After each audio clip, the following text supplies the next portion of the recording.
semuanya, Assalamualaikum warahmatullahi wabarakatuh. Balik lagi bersama aku Ica Putri di channel Ica Putri Official.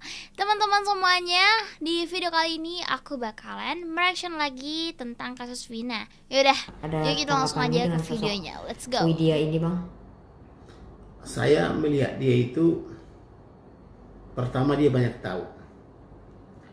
Yang kedua, pertanyaannya dari mana dia tahu? Berarti ada kemungkinan informan atau narasumber. Termasuk juga dia mengomentari saya. Nah, gitu loh. Jadi ya harus diperiksa dia, apa keterangannya itu dapat dipertanggungjawabkan apa tidak. Oke. Nah mungkin kan kita mau bertanya-tanya gitu ya bang, apakah dia maksudnya bisa dipertanggungjawabkan atau enggak? Menurut abang sendiri dari keterangannya yang sangat meyakinkan ini, banyak betulnya nggak nih bang menurut abang, dari menurut radar abang gitu dan sebagainya? Kalau saya melihat dia banyak mengamati seperti Kapolri.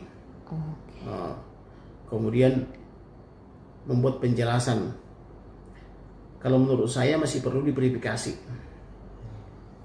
tentang pengetahuannya dia itu. Tapi layak nggak dia ini diperiksa juga bang dalam kasus ini? Layak. Tapi masalahnya kita nggak tahu siapa dia. Karena hanya fotonya yang marak mengomentari pejabat negara, tapi tidak tahu siapa itu, kemana keberadaannya, apakah orang Indonesia, apakah orang luar negeri. Nah katakanlah orang Indonesia tapi di luar negeri kan gitu. Kita juga kan tidak ada yang tahu gitu ya bang, apakah dia memberikan semua pengetahuannya nih kepada penyidik dan sebagainya. Kalau menurut abang sendiri, apakah dia memberikan bukti dan sebagainya ke penyidik atau mungkin masih seperti apa nih bang? Kalau saya melihat dia itu ya hanya kata-kata dia aja.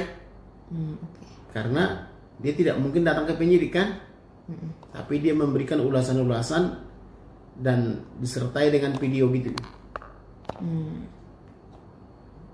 Oke. Pak, bang, kemarin Ibtu Rudiana diperiksa nih di Propam, mungkin seperti apa melihatnya? Kalau saya melihat Ibtu Rudiana diperiksa di Propam itu wajar-wajar saja. Saya dengar ada 15 pertanyaan. Karena sekarang orang itu mengaku tidak melakukan yang 8 orang itu ya. Pertanyaannya adalah 8 tahun lalu kok mengaku mereka membunuh dan melakukan atau menerangkan berbagai perbuatannya. Kok tahun ini tiba-tiba semua mengaku tidak melakukan? Nah, jadi pertanyaannya apakah polisinya benar-benar sesat, kemudian jaksa dan hakim dan penasihat hukumnya sesat, kemudian pengadilan tinggi sesat, kemudian Mahkamah Agung sesat. Karena ini banyak yang mengadili, tapi kan tidak semestinya mereka dipukuli. Yang dipukuli katakanlah misalnya kalau benar ya di kepolisian, tapi di hakim kan tidak dipukuli, pengadilan tinggi kan tidak dipukul, Mahkamah Agung kan tidak dipukul, tapi kok mereka semua dikatakan bersalah kan gitu. Bang, tapi mereka seyakin itu, sekuat itu untuk membela dirinya tidak bersalah sampai mengajukan ke PK gitu semuanya. Mungkin seperti apa tanggapannya bang melihat ini? Kalau mereka mengatakan tidak bersalah, tidak semudah itu. Hakim akan bertanya, kamu 8 tahun lalu kok mengaku bersalah? Kok 8 tahun lalu kamu bisa menerangkan si A, si B, si C begini-begini gitu loh. Ada perbuatannya. Terus membonceng siapa dan menendang apa kan gitu. Kok tahun ini semua mengaku beda kan gitu. Ya. Berarti dengan mereka mengajukan PK ini bisa dibilang gitu ya bang, artinya mereka juga membahayakan diri mereka sendiri ya bang, karena memberikan kesaksian palsu. Kalau misalnya mereka mengaku tidak ikut bersalah tapi tahun lalu bersalah, itu memberikan keterangan palsu. Demikian juga saksi, karena 8 tahun lalu mengatakan menendang segala macam, terus memperkosa, membunuh dan sebagainya. Kok tahun ini bilang dia tidak bersalah? Ada apa? Itu namanya memberi keterangan palsu. Karena ketika temannya terdakwa 1, 2, 8 itu misalnya jadi saksi misalnya terhadap terdakwa 1, maka terdakwa 2 sampai terdakwa 8 itu saksi. Nah, ketika dia bersaksi, berarti dia memberi keterangan palsu dong. Nah, gitu loh. Demikian juga saksi yang dari luar. Oke.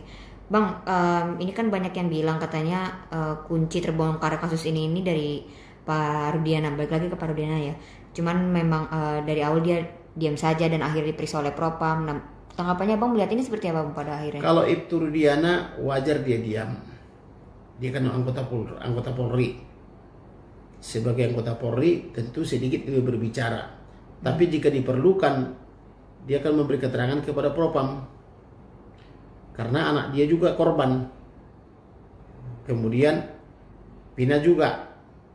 Maka oleh sebab itu kita turut berduka cita kepada Ibtu Rudiana dan mengatakan turut prihatin. Tapi kalau para pelaku ini mengatakan dia tidak melakukan, itu menjadi bahan pertanyaan gitu. Sebagai anggota Polri yang mungkin diam saja tapi akhirnya diperiksa juga, ini menurut Abang worth it nggak nih, untuk layak nggak Pak Rudiana diperiksa akhirnya di Propam atau seperti Kalau apa? menurut saya itu wajar diperiksa Propam karena semua mengatakan yang ke-8 itu tiba-tiba tidak bersalah. Demikian juga saksi-saksinya itu. Wajar dia diperiksa Propam karena perkataan yang 8 orang ini. Oke. Bang, ini kan kemarin Peggy Setiawan akhirnya mengikuti sidang perdana pra-peradilan ya. Mungkin menurut Abang sendiri sia-sia kah atau seperti apa Bang? Karena kan dia sendiri dengan sekuat itu ya mengaku tidak bersalah.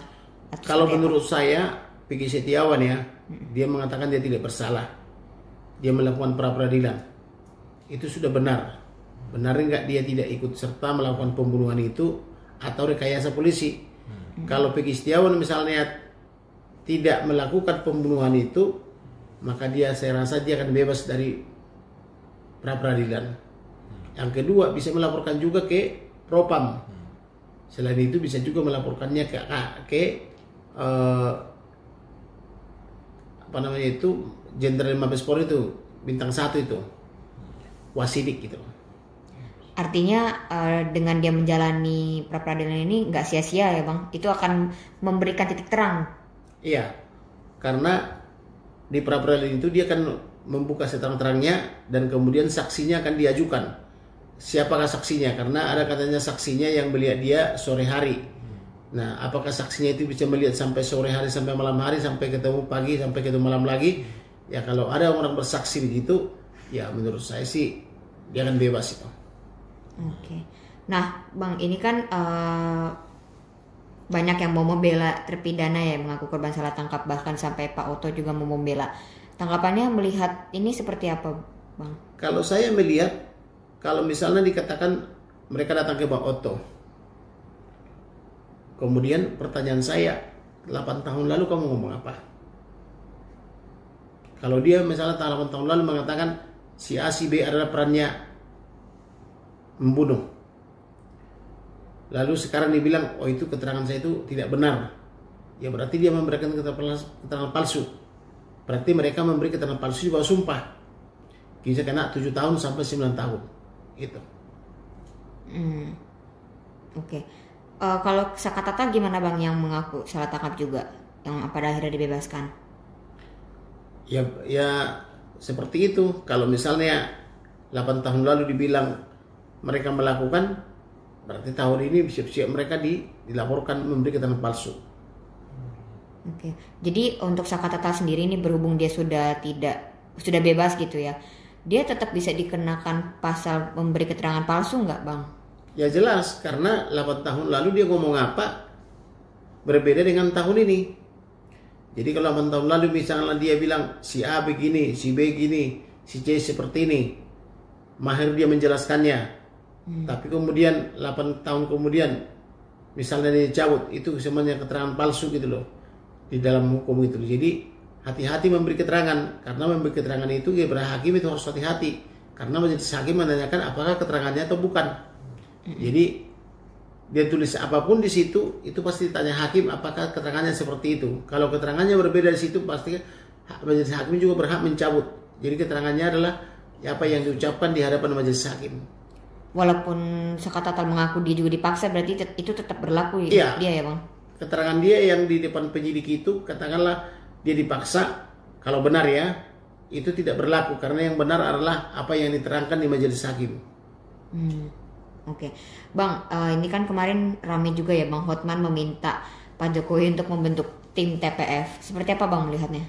Kalau Pak Hotman minta Jokowi untuk membentuk tim TPS, itu bisa-bisa saja karena kita lihat ya polisi ini makin lama makin nggak benar gitu.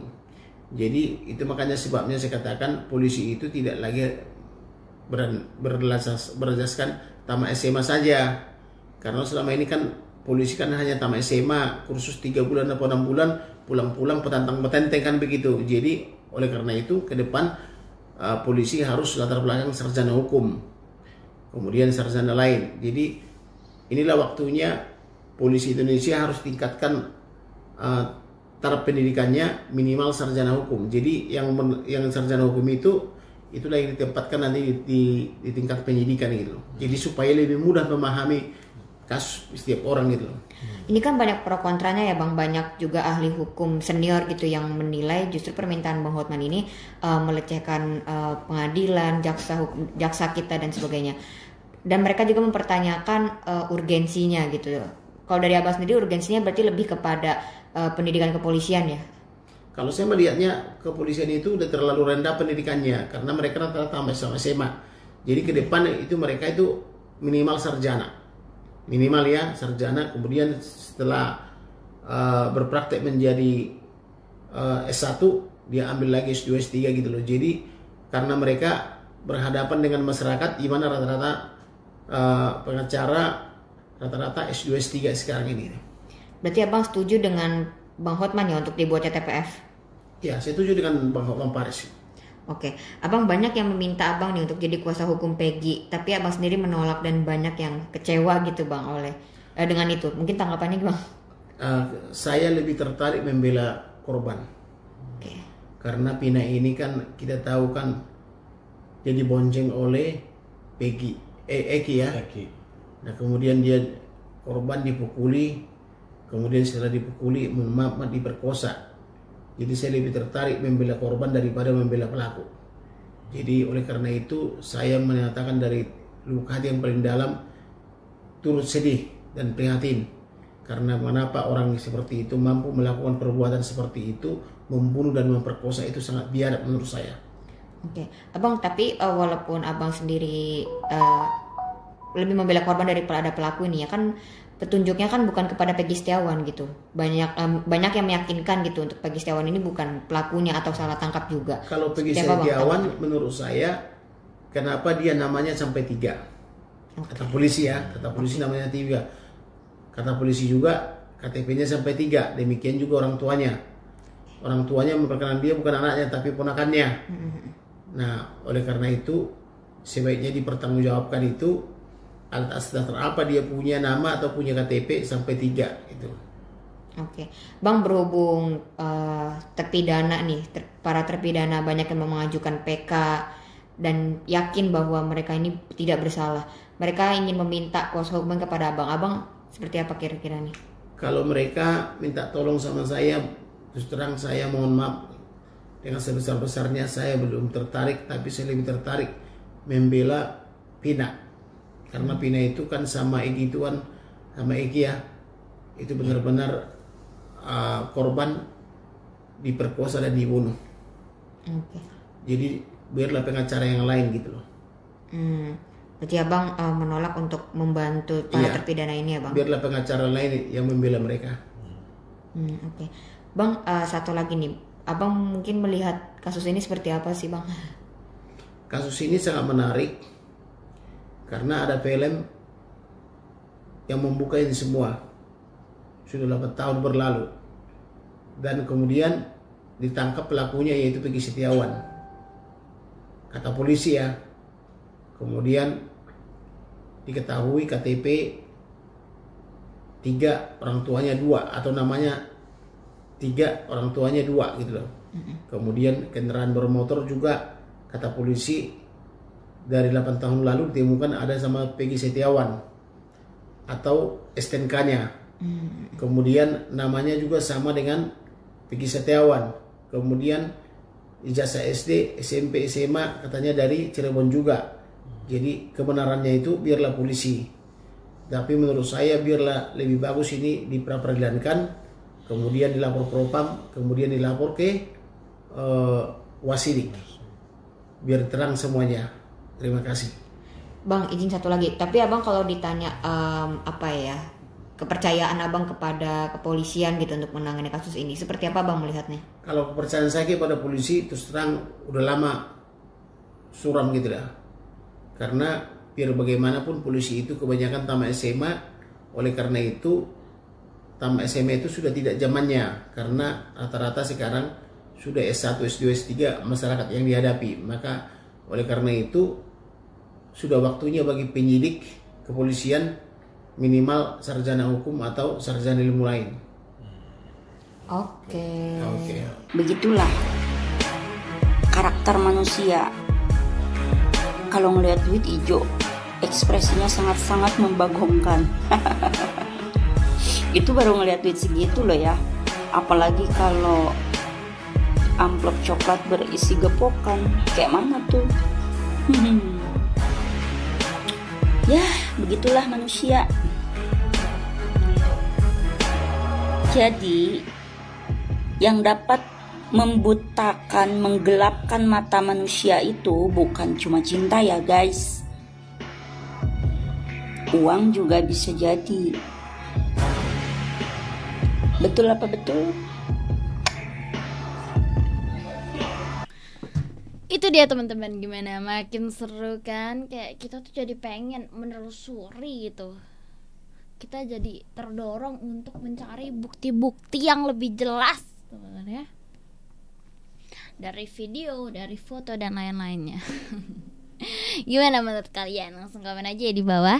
Oke, aku sampai sini dulu. See you in the next video. Assalamualaikum warahmatullahi wabarakatuh. Dadah.